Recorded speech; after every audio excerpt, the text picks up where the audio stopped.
안녕하십니까. JTV 전원뉴스입니다. 지난달 2살 난 아이를 제때 치료하지 않은 전북대 병원이 권역응급의료센터 지정에서 취소됐습니다. 보건복지부는 오늘 긴급 브리핑을 통해 당시 전북대 병원이 환자가 위급한데도 의사를 호출하지 않고 수술실이 없다는 이유로 수술을 거부했다며 권역응급의료센터 지정을 취소하고 과태료와 과징금을 부과한다고 밝혔습니다. 복지부는 그러나 주민들의 불편을 감안해 병원 측의 개선 노력을 거친 뒤 6개월 후에 재지정을 신청하도록 주문했습니다. 전북대 병원은 이번 결정을 받아들이고 앞으로 6개월 동안에도 응급센터의 인력과 장비를 유지하면서 150억 원을 추가로 투자하겠다고 말했습니다.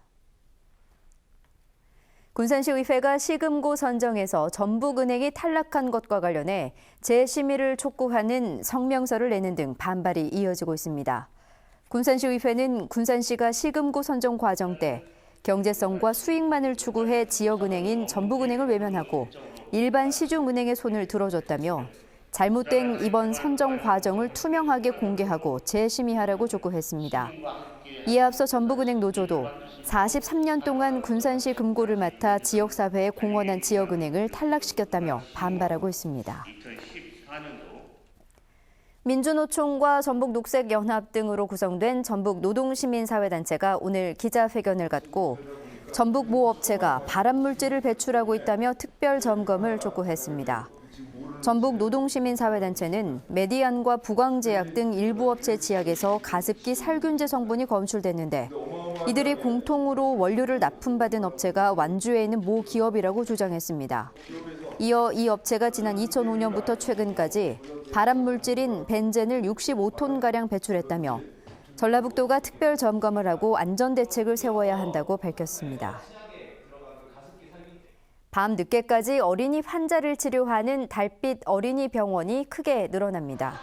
전라북도는 현재 전주에서 달빛 어린이 병원 한 곳이 운영 중이지만 내년부터 각 시군별로 요건에 맞는 병원이 나오면 더 늘리겠다며 오늘부터 2주 동안 공개 모집에 나선다고 밝혔습니다. 달빛 어린이 병원은 소아청소년과 전문의가 평일은 밤 12시, 휴일은 밤 10시까지 진료하기 때문에 부모들의 만족도가 높지만 수익 감소를 우려하는 일부 소아과 전문의들로부터 반발을 사고 있는 것으로 알려졌습니다. 전주시와 시설관리공단이 전북현대가 아시아축구연맹 챔피언스리그 결승전을 치를 월드컵 경기장에 훼손된 잔디에 대한 긴급 보수에 들어갔습니다. 전주시와 시설관리공단은 6천만 원을 들여 월드컵 경기장 잔디 7,700제곱미터 가운데 훼손이 심한 2,000제곱미터를 새로 심기 시작했고 다음 달 19일 결승 1차전을 치르는 데 지장이 없을 거라고 밝혔습니다. 아시아축구연맹은 이달 말까지 훼손된 잔디가 보수되지 않으면 결승전을 다른 경기장에서 치를 수 있다는 공문을 대한축구연맹을 통해 전북현대에 보내왔습니다. 농민들이 쌀값 보장과 밥쌀 수입 중단을 요구하며 나락 적재 투쟁에 들어갔습니다. 전국농민회 전북도연맹 소속 농민들은 오늘 전북도청 광장에 나락을 쌓고 쌀값이 지난해에 비해 16%나 떨어졌지만 정부가 제대로 된 쌀값 안정 대책을 내놓지 않고 있다며 밥쌀 수입 중단과 벼 매입 특별자금 지원을 촉구했습니다. 농민들은 다음 달까지 김제와 부안, 완주 등에서 정부의 쌀값 정책에 항의하는 집회를 이어가기로 했습니다. 초기 고려 청자의 제작 과정 등을 확인할 수 있는 가마터가 고창군 아산면 용계리에서 비교적 온전한 형태로 발굴됐습니다. 대한문화재연구원은 고창 용계리 청자 유지에 대한 발굴 조사에서 고려시대의 초기 청자를 제작했던 공방터와 감독시설로 추정되는 건물의 터, 그리고 청자 파편과 기와 등이 출토했다고 밝혔습니다. 대한문화재연구원은 이번 발굴로 그동안 알지 못했던 초기 고려 청자의 제작 공정과 운영 실태를 밝힐 수 있게 됐다고 덧붙였습니다. 지난달 발생한 경주 지진을 계기로 지진 방제 대책을 새롭게 정비합니다. 전라북도는 기존의 지진 방제 종합 계획에서 미비했던 점을 보완해 오는 2020년까지 경보시설과 알림 문자 서비스를 2배 이상 확대하고 공공시설물의 내진 확보율을 52%에서 70% 이상까지 끌어올리기로 했습니다. 또 지진 대피시설을 100개 이상 더 확보하고 고창과 부안 등 원전 주변 지역의 방사선 감시 체계를 강화하기로 했습니다. 전주 등 국내 유네스코 창의도시 6곳이 교류와 협력을 강화합니다. 유네스코 음식 창의도시인 전주를 비롯해 서울과 부산, 광주와 이천, 통영 등 6개 창의도시 대표들은 앞으로 정기적인 교류와 공동사업 발굴 등을 약속하자고 오늘 전주에서 협약식을 가졌습니다. 전주에서는 오늘과 내일 이틀에 걸쳐 전문가 등이 참석하는 토론회도 열립니다. 전주시가 아침밥을 거르는 청소년에게 아침밥을 배달해주는 엄마의 밥상 지원 대상자가 꾸준히 늘고 있습니다. 전주시는 엄마의 밥상 사업을 시작한 2년 전 183명이던 지원 대상자가 지금은 277명으로 늘었다고 밝혔습니다. 전주시는 그동안 엄마의 밥상 후원금으로 4억 2천만 원을 전달받았습니다. 제14회 전주 국제발효식품 엑스포가 오늘부터 닷새간의 일정으로 전주 월드컵 경기장 일원에서 개막했습니다. 올해 발효식품 엑스포에는 20개 나라 300여 개 업체가 참가해 다양한 발효식품을 선보였으며 비즈니스관에서는 생산자와 해외 바이어를 직접 연결하는 무역 상담회가 진행됩니다.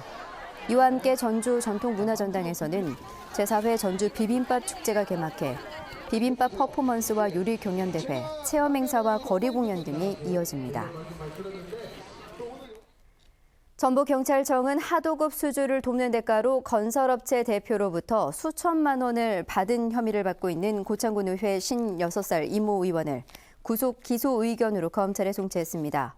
이 의원은 지난 2013년에 고창군이 발주한 갯벌 생태지구 조성 사업의 하도급을 구속된 건설업체 대표 50살 오모 씨가 수주하도록 돕는 대가로 6천만 원을 받은 혐의입니다. 전북은 오늘 임실이 25도, 전주 22.1도 등 어제와 비슷했습니다. 내일은 대체로 흐리겠습니다. 아침 최저 기온은 11도에서 16도, 낮 최고 기온은 18도에서 21도로 오늘보다 낮겠습니다. 미세먼지 농도는 보통 수준이 예상됩니다. 바다의 물결은 1.5에서 3m로 높게 일겠습니다. 전주기상지청은 당분간 낮 기온이 20도를 오르내리면서 평년 수준을 유지할 것으로 내다봤습니다. JTBC 8시 뉴스 예고입니다. 2살 아이를 제때 치료하지 않은 전북대 병원의 권역 응급의료센터가 지정 취소됐습니다. 보건복지부 조사 결과 아이가 위급한데도 의사를 호출하지 않고 수술실이 없다며 환자를 내보내는 등 여러 문제점을 드러냈습니다. 전북대 병원의 권역 응급센터 지정 취소로 병원 측이 인력과 장비를 줄일 경우 응급 환자들의 큰 불편이 우려됩니다. 전라북도는 전북대 병원에게 지금의 기능을 유지해달라고 요청했습니다. 택배 기사들이 대리점 업주의 이른바 갑질 횡포를 폭로했습니다. 카톡에 응답을 안 했다고 계약을 해지하고 사무실 직원의 월급까지 떠안았다는 건데 업주는 갑질이 아니라고 해명했습니다. 전주시가 컨벤션 센터 신설을 선언했지만 감감무소식입니다. 재원 마련이 쉽지 않기 때문입니다. 전주 국제발효식품 엑스포와 비빔밥 축제가 시작됐습니다. 가장 한국적인 음식을 맛볼 수 있습니다. JTBC 8시 뉴스에서 자세한 소식 전해드리겠습니다.